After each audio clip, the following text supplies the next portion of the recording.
Hello everyone and welcome to a Vampire the Masquerade lore dive into Clan Toreador. With the upcoming Bloodlines 2 just around the corner, I wanted to cover all the clans that will have access to play, and some we don't as of yet.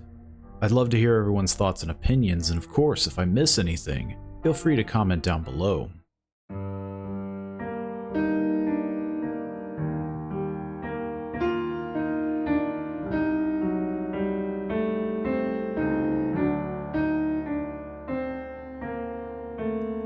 Toreador? That does surprise me. You are different from our homegrown artistes. Patience is a closed book, and Isabella, she's a powerful experience. Don't look so surprised, little flame. The first stage of my process is observation. Patience was good, but I was no expert. You'll find some freshly squeezed patience juice in the jar in front of you. The one on the left, the one on the right's paint water. She must see you as an opportunity, or a fellow artist, though that's not surprising, I suppose. You should stop by my place, Atrium. I have something rather special planned. Once, it might have taken your breath away. Masterpiece, come.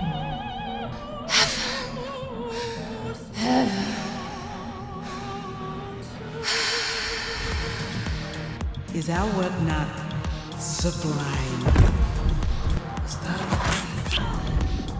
You ready to go into the closet?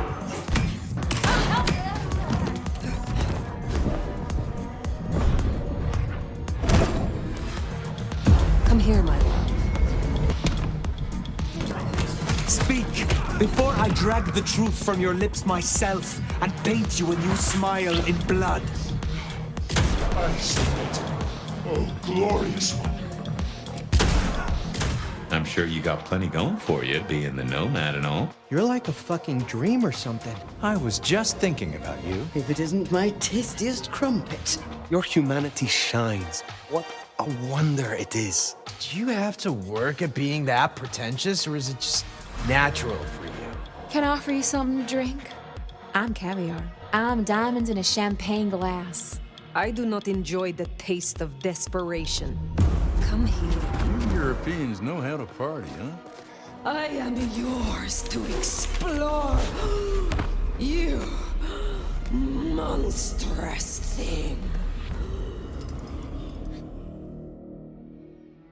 The Clan of the Rose, the Degenerates, Clan Toreador are the cause of many stories for the vampires that seduce and entice mortals with beauty, love, and sensuality.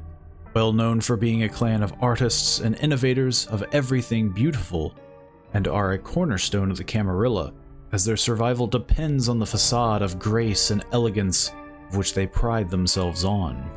Also known as divas, they are the closest thing to a living vampire. Art is ever-changing, and mortals are really the only ones who can do that, from fashion to just simple popular trends.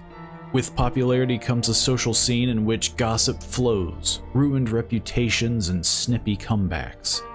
They live the life of an artist, and as such they receive the highs and lows that an artist will as well. With drinking the blood of intoxicated individuals to feel something, to burnout, having seen everything change as the nights keep going on, as their identities change from once they were. Their disciplines are auspex, a power that grants a vampire supernatural senses, celerity, a power that grants supernatural speed and reflexes, and presence, a power that grants supernatural allure and manipulation. These three disciplines make the Toreador highly skilled in control, being able to sense danger, outmaneuver danger, and talking their way out of danger. Toreadors aren't known for getting their hands dirty, and as such, you'll likely never see one in a combat situation that they can't manipulate their way out of, or even avoid altogether. The Toreador antediluvian is Erikel or Ishtar, the bull dancer. Ishtar, as a mortal, was known to be the most beautiful woman that has or ever will be, and thus is theorized this could have caused her to be embraced. It is also thought that she is the oldest antediluvian and is the twin of Malkav, the Malkavian antediluvian. Toreador suffers from the bane of aesthetic fixation, and as such seeks to be surrounded by beautiful things and seemingly suffer when they are not. When they find themselves in a gross alleyway or dingy building, it generally distracts them and causes some mental distress. Alternatively, within the tabletop, they can suffer from agonizing empathy. When they are feeding and causing damage to a mortal, it causes them to suffer the same amount of damage in return, and looks like vivid bruising wherever they bite the victim. The Toreador compulsion is obsession. They become enraptured by beauty of anything from a feature of a person to a song or artwork, to something even more obscure such as blood spatter, or more dangerously, sunrise. It forces them to take all their attention from something else and focus solely on that one thing until that thing they are obsessed with is out of sight or out of mind. Those who are embraced by the Toreador are those who generally fit amongst them. Performers, artists, be it singers, dancers, or writers, though they are also known to embrace businessmen and women, critics, and those who are just simply beautiful, most likely someone the Toreador sire was obsessed with. Toreador sires will embrace sometimes on just what's in, being the individual is popular, fashionable, artistic, and once embraced are doted over, like a new pet or clothing. As such, other clans like Nosferatu and Bruja often complain that Toreador coddles their childer, but it's sadly quite the opposite. As quickly as something is in, it's also on its way out.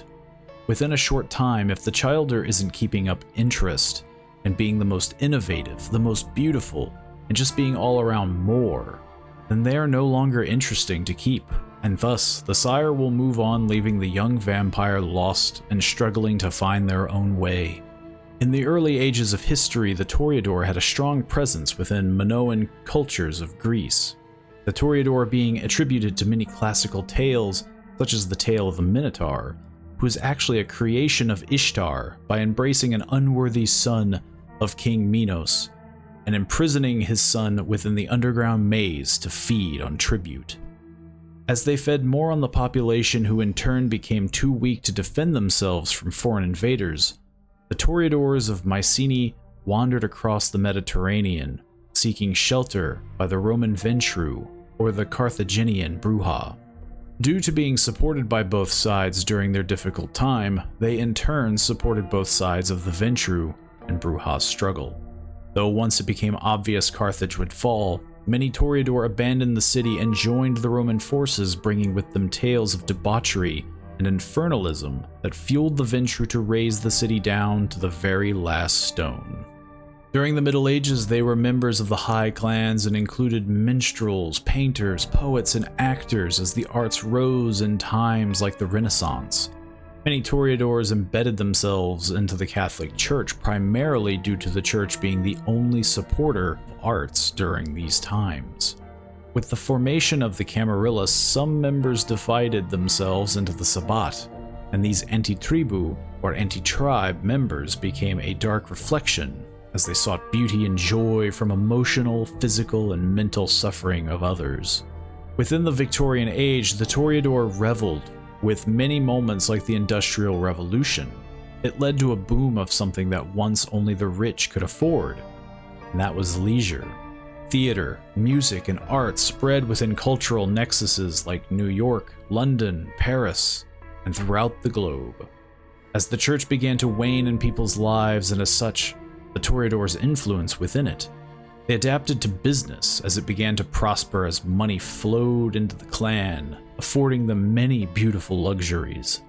Now, within the modern Knights, the Toreadors have made themselves one of the most powerful clans of the Camarilla, and as such they indulge in the many things that strike their fancy, albeit at a much faster pace, with innovations of entertainment such as cinema, television, and the internet. New forms of art and expression are being discovered almost daily and have allowed more Toreador to become more varied in newest trends. The Toreador being of a noble, more refined clan of art, some older members see the embracing of graffiti artists, digital artists, and sleazy businessmen as a pollution of the exalted ideals that the clan used to stand for. So now many nights are filled with the squabbling of Toreadors bickering on what true art really is, as the clan gossips, indulges, and mingles with the riffraff of less cultured clans. Overstimulated and filled with once was a steady stream of artistic vision, to now an absolute flood of anything they seek, each with their own preferences of art and beauty. I'd be curious to hear what interests you in the Toreador, either for Bloodlines 2 or any other game, or to even the tabletop.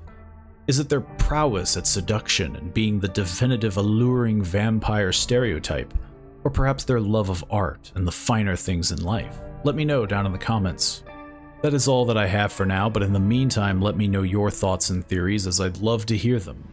Let me know if I missed any details, and don't forget to like the video if you enjoyed, and subscribe to stay up to date on future videos, some being Let's Plays, some being these lore and theory and discussion videos that will be posted at least once a week. Don't be afraid to let me know some of the other subjects you'd be interested in, and hopefully, I see you all in the next video. See you then.